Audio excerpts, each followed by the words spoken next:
Chapter 37, Where the Teams Are Bitten.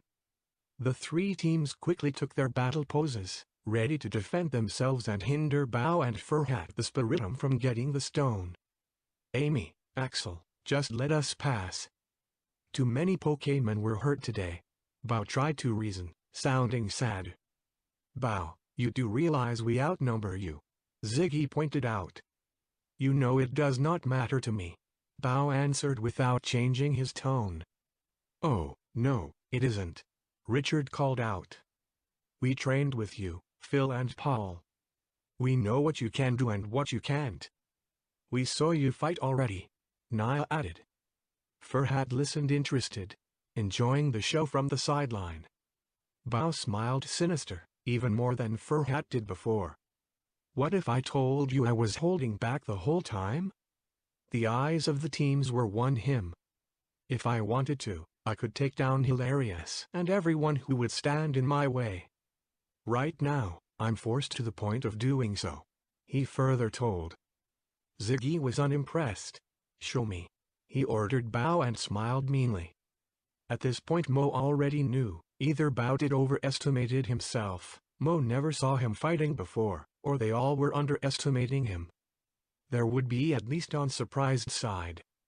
Bao closed his eyes, took a deep breath, slowly took in a fighting position like a Shaolin monk showing off and breathed out as he did. In response, Ziggy quickly went on all fours, ready to charge his thunderbolt attack at the Minxiao. No one could really realize what happened next.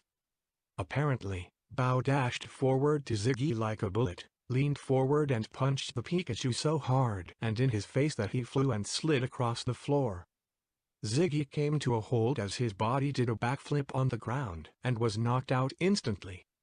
The teams, even his own teammates, could do nothing but stare at what just happened. Bao stood straight again and looked down to Axel and Amy. Does anyone else want a taste? Noticeably scared, Amy put herself together and walked closer to Bao with newfound confidence. You chose the wrong side, Ling Bao, she spoke. As long as we can stand, we will not let you get your hands on the origin stone. She looked over to Axel to seek verification from him. Axel, scared as Amy was before, got himself together as well and gave her a nod. Bao seemed unimpressed, or rather disappointed. He brushed over his whisker. Amy took her fighting pose again and her paws began to glow in a blue aura, while Axel's back lit up. Mo had a really bad feeling about the situation. He did not know if he could take on Bao and Furhat, even with everyone by his side. Axel and Amy were the only ones that still gave him hope. Before anyone could properly react, Bao swung his arm and smashed Axel over his head, knocking him violently to the ground and out of commission. Already too late at this point, Amy tried to step in and threw a punch at the Minxiao. Instead of taking it or dodging her attack, Bao grabbed the Rylu's arm and countered by smacking the edge of his paw against Amy's neck. First, Amy stood there with a blank expression, like paralyzed. Then, she just fell over. Silence for Mo. There was no logical chance of winning anymore. None of the remaining adventurers could believe it. Oh no, this is horrible, Richard cried out. The Spiritomb laughed quietly. Good, Bao, very good. If I had you with me instead of this shell of a bug all these years ago, the Adventurer Guild would have been mine. Bao went on one knee and stroked Amy over her head. If I was a member of Team Purple back then, I would have made sure you did not even confronted the old guild master in the first place. I hope you mean, you would have taken out the Feraligatr for me, Furhat assured himself. Suddenly, Mo saw something flying over him and Aaron, flying directly towards Bao. Charlotte leaped herself upwards and mid-air, wing her log as well as herself around as she aimed for his head. Not even Bao could see that coming. He looked up, only to get her wooden log round his nose, leaving him dumbfounded for a moment, a short moment. Back on the ground, Charlotte flanged herself back at Bao. This time he was prepared and blocked her attack with his arm, then again, and a third time afterwards. After the third time, Charlotte paused and took some run up, rolling away a little towards the entrance, Bao backing the pedestal. He was seemingly surprised from what just happened, tried to keep his cool and took his fighting pose he did before attacking Ziggy. After only a short while, still feeling to Mo like an eternity, Charlotte dashed forward, rolling at Bao with high speed, flinging herself into the air again. Swinging her log like a weapon and the anger written in her face, moments away from clubbing her log on his head again. Then with a precise performance, Bao hit Charlotte's stomach with the palm of his paw. A shock wave shook the room as the Quamala was struck in mid-air.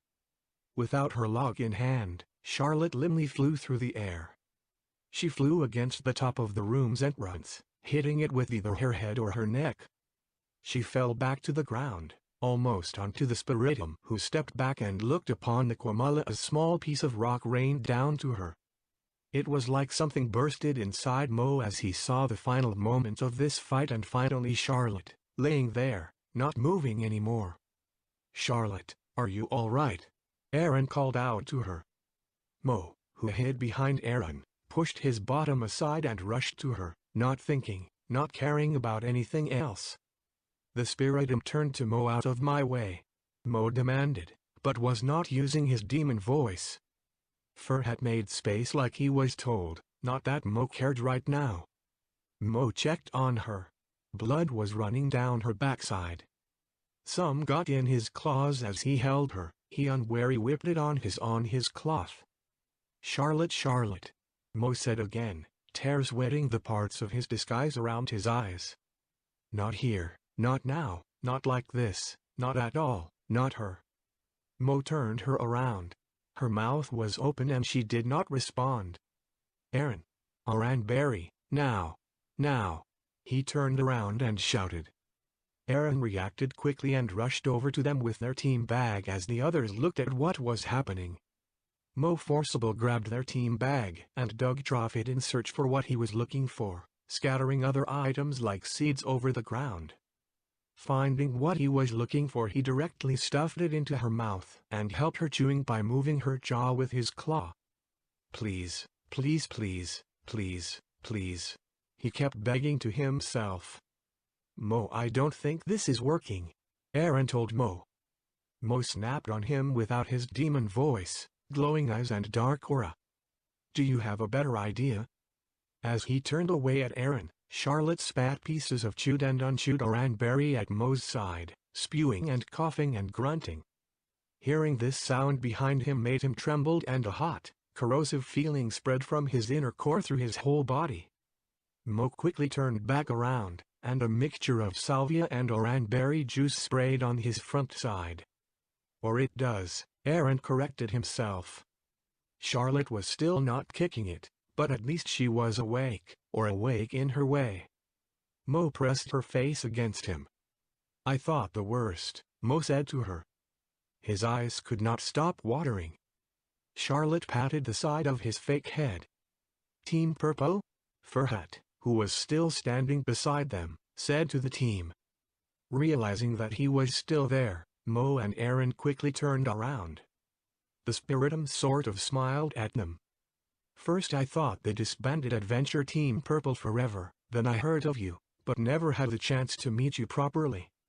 Not that it matters anymore. Still nice to know my old team is still around."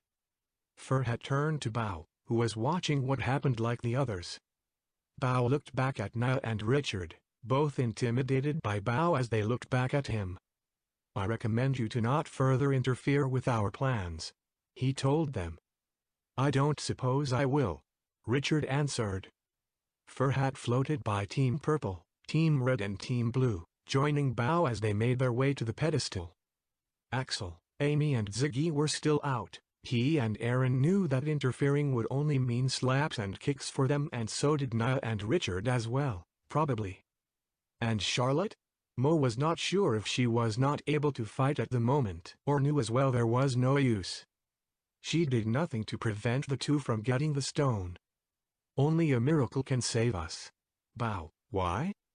Why are you doing this?" Axel asked. He had a bump on his head and it was hard for him to push himself off the ground. Bao stopped. Furhat turned around to see why. If you take the origin stone away from us, you take away the power to change things for the better, he said, then turned around. I did something in the past I cannot forgive myself. After I heard that the origin stone was real, I promised myself to do anything I could to fix it. I need to do it. Not for me, for her. Her? Mo thought to himself. How can you be so sure you can trust him into having your wish granted? Axel slowly stood up, but was still shaky. Without further words, Bao turned around again. Are you talking about Yinping? Mo spoke up out loud. Are you talking about your sister? Bao stopped again, so did Furhat, who, as he looked at Bao, seemed to be surprised. Who? Nia asked Mo. Bao slowly turned around again. His eyes were wide open and his pupils shrunk in. He almost appeared to be terrified. You actually want to use this rock to bring her back to life? That's not how life works, Mo further told him, now feeling confirmed by Bao's look. It was not your fault what happened. There was nothing you could do to prevent it. No one could. Axel turned around to Mo as well. Mo, what are you talking about? She wants you to move one, Bao. Mo went on. I want you to know that Yinping is happy and she wants you to be happy, too. I know her, and she would not want you to go this far, not even if it is for her. Silence. Everyone had their eyes on Mo, who slowly began to think this was not a good idea talking about her. Still with the same expression, Bao slowly walked back to the teams with Furhat still standing where they stopped.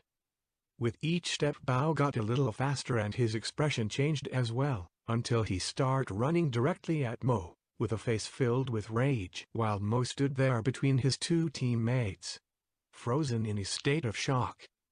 Aaron managed to dodge in time, while Charlotte was pushed away by Bao with his leg. He then grabbed Mo by his fake head and picked him up like a toy, holding him so they could see in each other's eyes. How dare you talking about her? Bao shouted directly at him, shaking back and forth. Mo was not sure how to respond. After that scene you just made a minute ago, what would you have done if Charlotte died? Bao shouted. To be fair, Mo did not know either. He actually would have done the same, probably even more. Bao had a point. Mo's eyes glow up. At least it would not have been my fault if she had died. Silence. Mo and Bao kept looking at each other, and everyone else at them. Without warning, Bao let Mo go and he fell to the ground. Bao turned around to join Furhat again. Amy, who just came back to her senses, was helped up by Axel. As Bao walked past them, he stopped again for a moment. Everything will be fine soon, Bao said, then walked on again. As Dman Xiao and the Spiritum walked up the pedestal, Aaron went to Axel and Amy. They still had some oran berries in their bag left. Mo watched from afar as Bao and Furhat made their way to the top. He remembered there still was a third task for them, but beside from these two nothing had happened by now. Charlotte, who just got her log back, rolled up to Mo and sat down next to him. Mo looked at her. What happened moments ago? Mo's mind simply acted out of instinct. He would have done the same thing if it was Aaron or Amy. Maybe, in her, he saw not his egg he saw in his vision, he would rather see himself to be her egg instead. And somehow, Mo was never so glad to have her by his side. Bao and Fur had reached the top of the pedestal and placed themselves in front of the chest under the gate-like structure. Fur had demanded to be the one opening the chest and hold the origin stone for the first time. Bao did not protest it and quietly stepped with his arms behind his back, waiting patiently. Fur had bumped against the chest, pushing a button on it. The lid opened slightly, but not fully, so Fur had floated up to lift it further with his stone he was attached to. He greedily looked inside the chest, looking longer than expected into it. Furhat, do you got it? Bao asked and stepped forward to check for himself. Furhat looked up again and stared at Bao with a shocked and confused expression.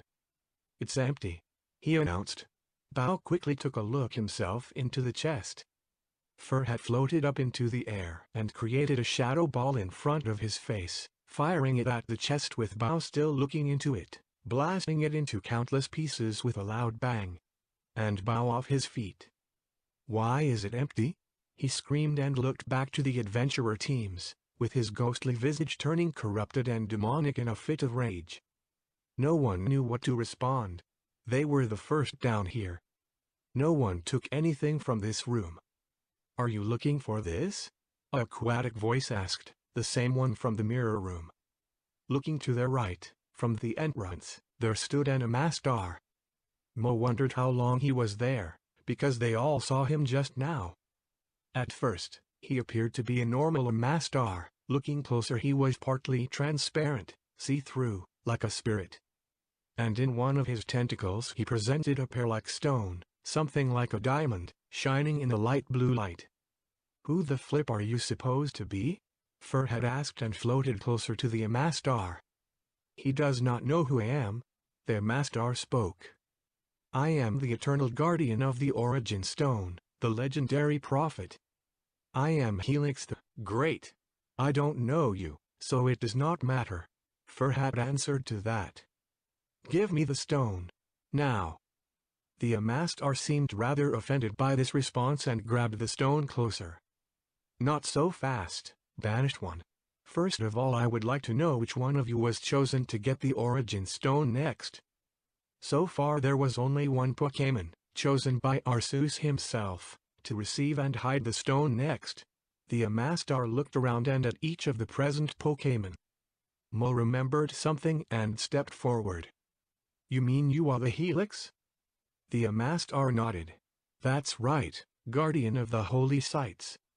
He called Mo what? I am bound to the Origin Stone until the day when the human comes from beyond space and time to take it from this realm. Helix spoke further.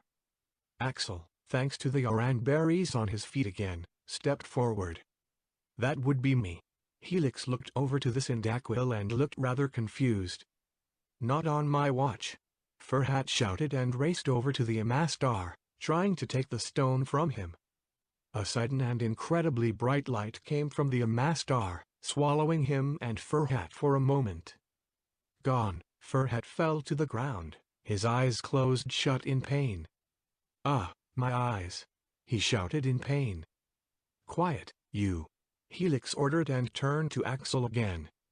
You are the human I predicted would arrive?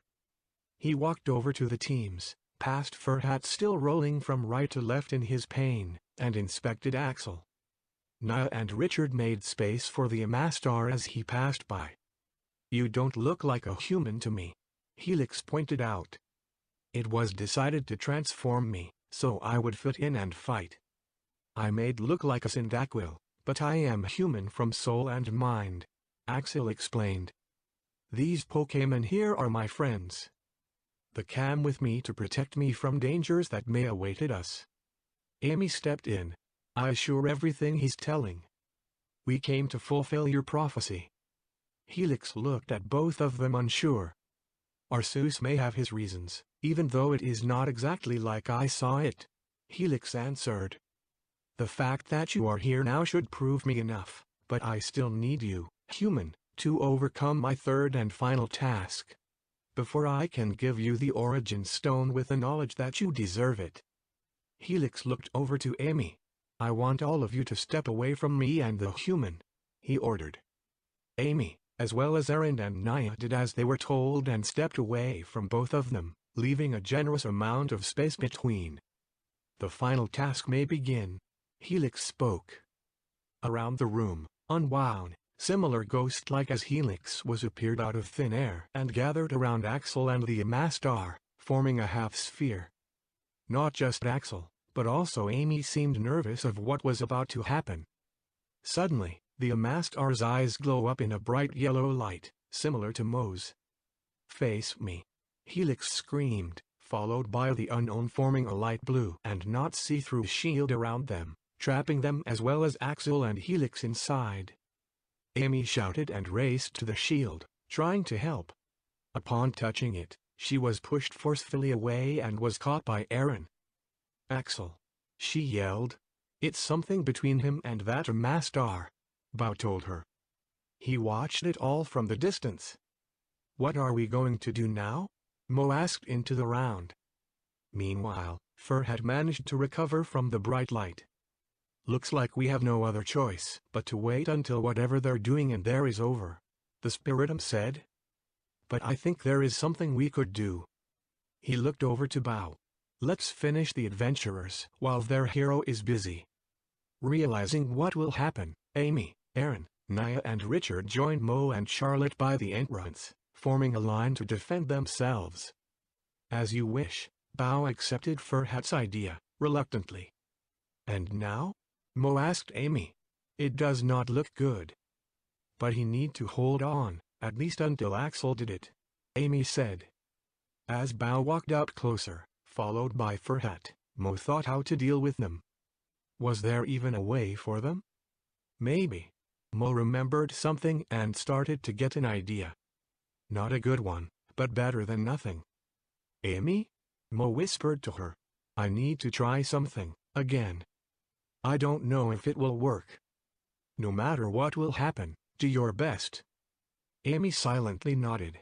Mo left his spot and walked by himself directly to Bao. "Mo, what are you doing now?" Nia protested. "Probably something stupid," Mo answered in his mind. Mo stopped Bao in his path. They were looking at each other with Furhat floating next to Bao like a shoulder angel. "You think you can best me? By yourself?" Bao asked as he looked down to Mo. "Actually, no. Him maybe, but," Mo answered and pointed at Furhat for a moment. "There is something else you should know about Yinping," Mo went on. Before he knew it, Bao grabbed him again and picked him up.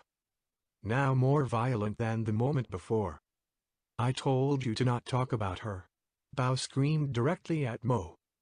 Now, as Mo was being screamed at, he charged his inner energy, similar like he did with his thunderbolts, and Haozagi explained it to him. Mo released yellow, electric rings from his body, shooting it directly at the Minxiao. His eyes widened as he realized what Mo was doing and also realizing that it was already too late to do something. Mo's plan had worked. Bao grunted and stiffly fell forward while still holding the Mimikyu in his paw. Cappling. Mo forgot astonished and learned Thunder Wave the night before.